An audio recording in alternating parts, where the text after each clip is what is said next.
হচ্ছে রেডি হচ্ছে, রেডি হতে কত আসি। মাসির সঙ্গে খেলা করছি আর রেডি হচ্ছি। মাসির সঙ্গে ঘুরো ঘুরো করতে যাবে তো গপু শোনা, না গো?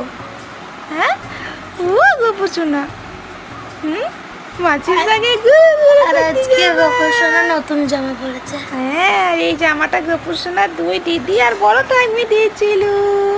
হ্যাঁ, যখন বাবার বাড়ি বেড়াতে গিয়েছে। এবার সোনা পরবি জামাটা। এই যে গপু সোনার ফাইনাল লুক। দিদি আর জেঠি আর জামাটা কেমন লাগছে? কেমন লাগছে? হ্যাঁ, সবাই বলো কেমন লাগছে?